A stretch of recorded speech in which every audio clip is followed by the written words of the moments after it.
जी अस्सलाम वालेकुम, क्या हाल है सब लोग? खैरियत से? पाकिस्तान मुस्लिम लीग नून ने मियां शहबाज शरीफ साहब को प्राइम मिनिस्टर और रियाज सादत साहब को स्पीकर के लिए नामजद कर दिया। और यह नामजदगी अब मियां नवाज शरीफ साहब ने आज कौमी असम्बली में जाकर की। और अब पाकिस्तान मुस्लिम लीग नून की सियासत का अगला मरहला क्या होगा, यह हम आपको आज के वीलाग में बताएंगे। और मरियम नवाज साहबा आज चल के राना आफ्ताब साहब के पास गई, जो अपोजिशन लीडर हैं। मरियम नवाज साहबा ने उनको एक मैसेज दिया, उसके बदले में राना आफ्ताब साहब ने भी एक पैगाम दिया। ये पैगामात क्या थे, ये भी हम आपको आज के वीलाग में बताएंगे। और इमरान खान साहब खुद तो नहीं आ सके, लेकिन उनकी तस्वीर ऐवान में पहुंच गई। कैसे पहुंची, ये भी एक खबर है जो हम आपको पूरी तफसील के साथ बयान करेंगे। और सुन्नी इत्तेहाद कौंसिल को मखसूस सीटें मिलेंगी या नहीं मिलेंगी, यह भी इसी वीलाग में बताया जाएगा। और मुस्तफ़ा कमाल के बाद अब कामरान टिसोरी जो गवर्नर है सिंध के, उनकी ऑडियो भी लीक होगी। उसमें उन्होंने क्या कहा था, यह भी हम आपको आज के वीलाग में बताएंगे। और केपी असम्बली में आज इंतहा दर्जे का हड़बोंग रहा। ऐसा लगता था जैसे लोग दीवारें तोड़ देंगे, दरवाजे टूट जाएंगे। और वहां पे एक घड़ी भी इधर से उधर, उधर से इधर आती रही। और जो घड़ी लेके खातून आई थी, उसके ऊपर लोटा भी फेंक दिया गया। ये वाकया क्या है, ये भी हम आपको पूरी तफसील के साथ इसी वीलाग में बताएंगे। आज केपी असम्बली का इजलास हुआ और इस इजलास में दो बड़े अहम वाकयात हुए। पहला वाकया जो वो एक एमपी हैं पाकिस्तान तहरीक इंसाफ के, और ये हैं PK-23 मालाकंड से, और इनका नाम है शकील अहमद। ये जब हॉल में दाखिल हुए तो इन्होंने इमरान खान साहब की तस्वीर उठाई हुई थी। और ये जो इमरान खान साहब के ऊपर पाबंदी है कि उनकी कोई तस्वीर नहीं लाई जा सकती, उनकी कोई तस्वीर दिखाई नहीं जा सकती, उनकी कोई तकरीर नहीं सुनाई जा सकती, किसी प्रोग्राम में उनका नाम नहीं लिया जा सकता। इस पाबंदी के बाद किसी ऐवान के अंदर पहली तस्वीर है जो इमरान खान साहब की आई है। तो ये उनके एक जानिसार हैं जो खुद तो असम्बली के अंदर आए, लेकिन साथ ही इमरान खान साहब की तस्वीर भी लेके आ गए। और जब आए तो उन्होंने पूरी असम्बली का चक्कर लगाया और लोगों ने खड़े होकर इमरान खान साहब की तस्वीर का इस्तकबाल किया। तो ये एक बड़ा वाकया है, जो इसका मतलब ये हुआ कि इमरान खान साहब के ऊपर जो पाबंदियां थी वो अब टूटना शुरू हो गई हैं। और ये पहला कतरा है इस सारी सूरत हाल का, इस बारिश का, जो अब बरसना शुरू हो गया। आने वाले दिनों में क्या ये इसी तरह बहाल रह सकेगा, या फिर इमरान खान साहब के ऊपर जो पाबंदियां वो टाइट हो जाएंगी, ये हम सवाल वक्त पे छोड़ते हैं। दूसरा वाकया सोबिया शाहिद साहिबा की शक्ल में हुआ। सोबिया शाहिद साहिबा पाकिस्तान मुस्लिम लीग नून की MP हैं। जब वो हॉल के अंदर दाखिल हुई तो उन्होंने घड़ी उठाई हुई थी, और वह घड़ी लेके इस तरह फिरती रही, और साथ वो घड़ी चोर के नारे भी लगाती रही। और जब वो हॉल के अंदर दाखिल हुई तो वहाँ ज़ाहिर पाकिस्तान तहरीक इंसाफ के जो MPs हैं उनकी तादाद ज़्यादा थी। तो उन्होंने बड़ी शदीद नारेबाजी की उनके खिलाफ। और फिर कुछ लोगों ने, जो उनके पास पेन थे वो उठा के फेंक दिए, कुछ लोगों के पास कापियाँ थी वो उठा के फेंक दी। एक MPA ने उनके ऊपर जूता भी फेंक दिया, जबकि एक पीछे MPA बैठा हुआ था, उसके हाथ में लोटा था, उसने उस खातून के ऊपर लोटा भी फेंक दिया। लेकिन खातून इसके बावजूद जो स्पीकर साहब का, जहां स्पीकर साहब की नशिस्त होती है, उसके आगे पीछे घूमती रही और घड़ी हाथ में लेके वो पूरे ऐवान के अंदर दाएं से बाएं और बाएं से दाएं होती रही। और शदीद किस्म की गाली गलोच वहां पे खातून के लिए हुई, जो इंतहाई अफसोसनाक है। पहली बात तो यह कि खातून को इस किस्म की हरकत नहीं करनी चाहिए थी। जब आपको अल्लाह ताला ने ये एक इज्जत दी है कि आप एक ऐवान का हिस्सा बन रही हैं, तो आपको तहजीब और शाइस्तगी का दामन अपने हाथ से नहीं छोड़ना चाहिए था। लेकिन उसके बाद अगर खातून ने ये हरकत कर भी दी थी तो मेरा ख्याल है पाकिस्तान तहरीक इंसाफ बड़ी वाज़ेह अक्सरियत के साथ, 2/3 मेजॉरिटी के साथ खैबर पख्तूनख्वा असम्बली में आई है।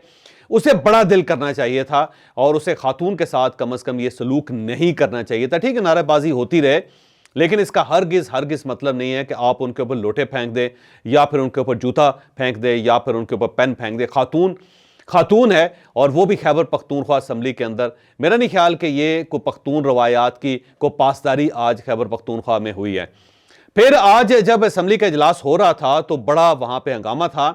1000 पासेज जारी किए गए थे लोगों के लिए, जबकि असम्बली के अंदर जो नशिस्तें थी बहुत कम थे। इसलिए जब लोग वहाँ पे पहुँचे तो ऐसा लग रहा था जैसे यलगार हो गई असम्बली के ऊपर। पुलिस ने घबरा के दरवाजे बंद कर दिए तो लोगों ने दरवाजे तोड़ दिए। फिर लोगों ने जंगले अबूर किए, और जंगले अबूर करके फेंस से टॉप के वो अंदर दाखिल हो गए।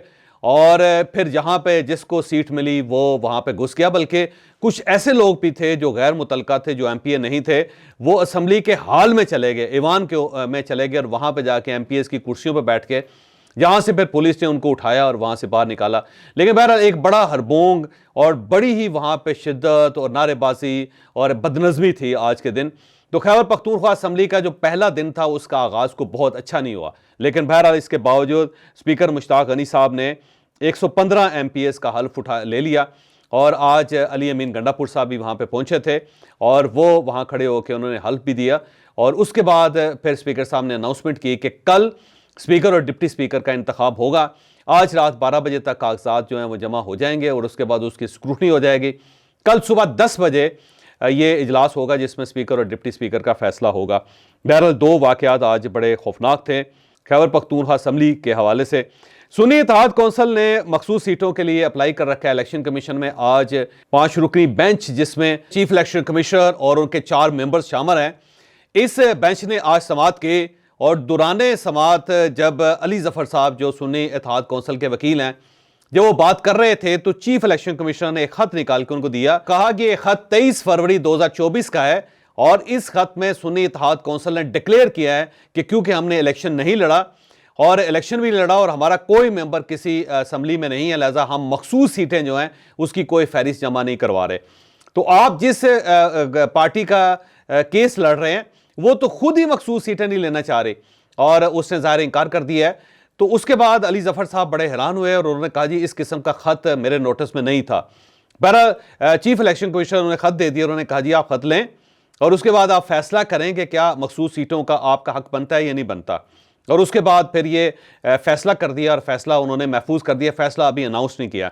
लेकिन जहां तक आज की समाअत का ताल्लुक है उसे देख के मुझे यूं महसूस होता है कि शायद पाकिस्तान तहरीक इंसाफ को इलेक्शन कमीशन से कोई फायदा नहीं होगा और ये जो दरख्वास्त है उनकी रिजेक्ट हो जाएगी। और इसके बाद अब पाकिस्तान तहरीक इंसाफ ने इस केस को सुप्रीम कोर्ट ऑफ पाकिस्तान ले जाने का फैसला कर लिया है और अब बाकायदा इसके लिए एक पिटीशन तैयार हो रही है। जो ही इलेक्शन कमीशन का फैसला आएगा फौरी तौर पे ये petition supreme court of Pakistan में दाखिल कर दी जाएगी और उसके बाद फिर तमाम तरह उम्मीदें पाकिस्तान तहरीक इंसाफ की चीफ जस्टिस पाकिस्तान से होगी। लेकिन आज के दिन जो कार्रवाई उससे मुझे यूँ महसूस होता है कि इलेक्शन कमीशन से पाकिस्तान तहरीक इंसाफ को कुछ नहीं मिल सकेगा। कल MKM के मुस्तफा कमाल साहब की एक ऑडियो रिलीज हुई थी और आज उसके बाद गवर्नर सिंध कामरान टसोरी साहब की एक ऑडियो भी रिलीज हो गई, लीक हो गई बल्कि ये कहना चाहिए।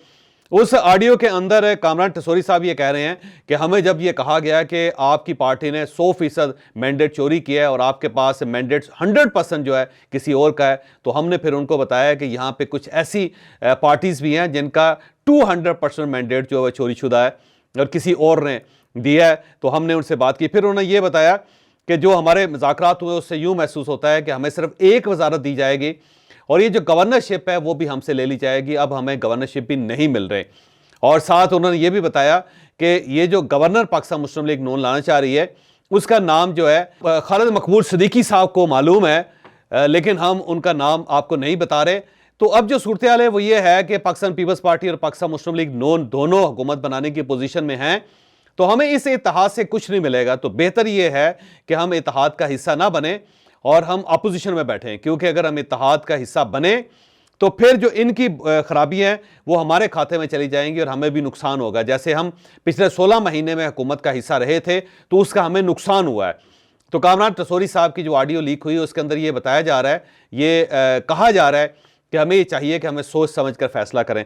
तो दूसरी ऑडियो भी निकल आई। अब सवाल ये कि क्या इसके बाद भी कोई ऑडियोज़ है? मेरा ख्याल है अगर इन दो की ऑडियोज़ आ गई है तो इनकी जो पूरी राब्ता कमेटी है मुझे लगता है कि उन सब की ऑडियो और वीडियोज़ रिकॉर्ड हो गई होंगी और वो टाइम बाय टाइम वो भी आना शुरू हो जाएंगी। तो अब MKM को अपने सिस्टम को सिक्योर करना चाहिए क्योंकि उनके हालात को बहुत अच्छे नहीं है। आज मरियम नवाज साहब पंजाब असम्बली में गई तो वहाँ पर राना आफ्ताब साहब और पाकिस्तान तहरीक इंसाफ के लोग मौजूद थे। तो मरियम नवाज साहबा चल के राना आफ्ताब साहब के पास गई और उन्हें सलाम किया और कहा कि जब पहला इजलास था तो उस वक्त मैं चाह रही थी कि आप लोग यहाँ पे होते, लेकिन आप यहाँ से चले गए तो मैं आपसे बात नहीं कर सकी। तो मैं आपको वार्मली वेलकम कहती हूँ, आपको मुबारकबाद पेश करती हूँ कि आप पंजाब असम्बली का हिस्सा हैं और मैं आपकी भी चीफ मिनिस्टर हूँ और मेरे दरवाजे आपके लिए हर वक्त खुले हैं और हमें चाहिए कि मिल के इस ऐवान को चलाएँ और सूबे के लिए काम कर सकें। जिस पर राना आफ्ताब साहब ने उनका शुक्रिया अदा किया और उस पर उन्होंने कहा जी अगर पहले दिन हमें नशिस्तें अलाट कर दी जाती तो हम असम्बली के अंदर होते, लेकिन जाहिर है फिर उसके बाद हम चले गए। तो फिर मरियम नवाज साहबा ने कहा कि मैंने अपना बंदा आपके पीछे भेजा था लेकिन आपने शायद उनकी बात नहीं सुनी। बहरहाल मैं आपको वार्मली वेलकम कहती हूं। मेरा ख्याल ये है कि मरीम नवाज साहिबा का ये जेस्चर बहुत अच्छा है और अगर वो इसी तरह अपोजिशन को साथ में लाके चलने की कोशिश करें तो पंजाब की सूरत बदल सकती है, क्योंकि पंजाब के अंदर जो पोलराइजेशन है उसका पंजाब को तो नुकसान होगा ही, लेकिन मरीम नवाज साहिबा को बहुत ज़्यादा नुकसान होगा, क्योंकि इस वक्त पूरी पार्टी की जो इज्जत है वो मरीम नवाज साहिबा के हाथ में है। अगर मरीम नवाज साहिबा डिलीवर कर गई, अगर वो सूबे के अंदर कोई तब्दीली ले आई, अगर उन्होंने वाकई काम किया और लोगों के दिल उन्होंने विन कर लिए, तो फिर पाकिस्तान मुस्लिम लीग नून का कमबैक होगा। और अगर पंजाब के अंदर मरीम नवाज साहिबा कोई ख़ास परफॉर्म ना कर सकें, या फिर वो अपनी ही कायम करदा तवक्कुआत के मुताबिक काम ना कर सकें, या उनके ऊपर पूरा ना उतर सकें, तो फिर पाकिस्तान मुस्लिम लीग नून आने वाले इलेक्शन में पाकिस्तान मुस्लिम लीग काफ जैसी जितनी छोटी पार्टी बन जाएगी। तो अब सब कुछ, सारा बर्डन जो है वो मरीम नवाज साहिबा के ऊपर है और मरीम नवाज साहिबा इस सूरत को समझती हैं। लिहाजा पिछले जो 3-4 दिन गुजरे हैं उसमें वो वाकई काम करती हुए नजर आ रही हैं। अगर वो राना आफ्ताब साहब के साथ एक वर्किंग रिलेशनशिप कायम कर लेती हैं तो ये सूबे के लिए, पाकिस्तान मुस्लिम लीग नून के लिए और मरीम नवाज साहिबा के लिए बहुत ही अच्छा शगुन होगा। और अगर ये मामला दुरुस्त ना हो सके तो फिर मरीम नवाज साहिबा को का सारा वक्त जो है वो लड़ने में ज़ाया हो जाएगा, और अगर आप लड़ रहे हो तो फिर आप परफॉर्म नहीं कर सकते, क्योंकि परफॉर्मेंस के लिए फिर आपके पास वक्त नहीं बचता। तो मरीम नवाज साहिबा ने आज चल के राना आफ्ताब अहमद के पास जाके बहुत अच्छा जेस्चर दिया है और मेरा ख्याल है इसको अप्रिशिएट करना चाहिए, और यही तरीका जो है पाकिस्तान की तमाम असम्बलियों के अंदर होना चाहिए। आज पाकिस्तान मुस्लिम लीग नून की पार्लिमानी कमेटी का इजलास था। उस कमेटी में मियां नवाज शरीफ साहब भी आए, मियां शहबाज शरीफ साहब भी मौजूद थे, और पार्टी के जो बाकी लीडर्स हैं वो भी वहाँ पे मौजूद थे। तो मियां नवाज शरीफ साहब ने शहबाज शरीफ साहब को बाकायदा फॉर्मली प्राइम मिनिस्टर का उम्मीदवार डिक्लेयर कर दिया है, और इनके साथ अयाज सादिक साहब स्पीकर होंगे। और कल जब इलेक्शन होगा 29 तारीख को, तो फिर डेफिनेटली वज़ीर आज़म होंगे मियां शहबाज शरीफ साहब और अयाज सादिक साहब स्पीकर होंगे। इसके बाद वहाँ पर ज़ाहिर मुबारकबादें दे दी गई, लेकिन यहाँ अब सूरत बड़ी दिलचस्प है कि मियां नवाज शरीफ साहब जो हैं वो अब नाराज़ भी हैं, और वो ये समझते हैं कि उनके साथ बड़ी ज़्यादती हुई थी 2018 में, और फिर उससे पहले भी पीछे चलते जाएं तो उनके बहुत सारे शिकवे हैं स्टेट के साथ और फ़ौज पाकिस्तान के साथ, एस्टैब्लिशमेंट के साथ। तो मियां नवाज शरीफ साहब एक साइड पर नाराज़ हैं और कोई बर्डन या कोई बोझ या कोई जिम्मेदारी लेने के लिए तैयार नहीं है वो, और उन्होंने सारा बर्डन, सारी जिम्मेदारी जो है दूसरे इदारों को, दूसरे लोगों को सौंप के वो खुद मरी चले गए हैं या लाहौर अपने घर में जाके बैठ गए। लेकिन इसके साथ साथ इस तमाम तर नाराज़गी और तमाम तर मूड की खराबी के बावजूद उन्होंने अपने भाई को प्राइम मिनिस्टर भी बना लिया है, और जो अपनी साहबजादी हैं उनको पाकिस्तान के सबसे बड़े सूबे की चीफ मिनिस्टर भी बना लिया है। तो एक साइड पर उनकी साहबजादी मरीम नवाज साहिबा पंजाब की चीफ मिनिस्टर बन गई, और उनके जो भाई हैं वो प्राइम मिनिस्टर बन गए हैं, और साथ मियां नवाज शरीफ साहब ने कोई जिम्मेदारी नहीं ली और ख़ुद वो साइड पे बैठ गए, और ख़ुद वो अब अपनी नाराज़गी का इजहार भी करेंगे। जिससे भी मिलेंगे वो कहेंगे कि देखें मेरे साथ 2018 में क्या हुआ, देखें मेरे साथ हर बार क्या किया जाता है, देखें यहाँ किसी को भी गवर्नमेंट मुकम्मल करने का मौका नहीं दिया जाता। तो मियां नवाज शरीफ साहब एक साइड पर अपोजिशन में भी हैं, और उसके साथ साथ वो गवर्नमेंट में भी हैं, और उसके साथ साथ वो पंजाब के इस वक्त अमीर भी हैं, बल्कि पंजाब के सब कुछ भी हैं वो। तो एक साइड पे जहां जहां आपको सब कुछ मिल सकता था आपने वो लिया, और साथ साथ आपने अपना एक नाराज चेहरा भी साइड पे रख लिया। तो मेरा नहीं ख्याल कि इस तरह ये सिस्टम चल सकेगा। तो मियां नवाज शरीफ साहब को या तो पूरी जिम्मेदारी कबूल करनी होगी, या फिर उन्हें इस सारी जिम्मेदारी से निकल के बाकी सबको भी ये कह के कि आप भी इक़्तिदार से इस्तीफ़ा दे दें, और फिर उन्हें बाकायदा एक अपोजिशन करनी होगी, या फिर एक साइड पर बैठ के फिर तमाशा देखना होगा। ये जो डबल गेम है, मेरा नहीं ख्याल कि इससे ये पाकिस्तान इस तरह चल सकेगा। सबसे बेस्ट तरीका यह था कि मियां नवाज शरीफ साहब ये जिम्मेदारी कबूल करते, वो प्राइम मिनिस्टर बनते, और मियां शहबाज शरीफ साहब को पंजाब का चीफ मिनिस्टर बनाते, तो एक बड़ा ज़बरदस्त किस्म का कम्बिनेशन होता। फिर ये मामलात भी चल जाते, पाकिस्तान भी चल जाता और सियासत भी चल जाती। लेकिन जो इन्होंने अपने आप को साइड पे कर लिया और एक नाराज़ जेस्चर भी दे दिया साथ, और रोज़ाना की बुनियाद पे वो एक नाराज़ जेस्चर भी दे रहे हैं, वो ये इंप्रेशन दे रहे हैं कि मैं रुस गया हूँ, मैं आपके साथ को राज़ी नहीं हूँ, मेरे साथ को अच्छा नहीं किया गया।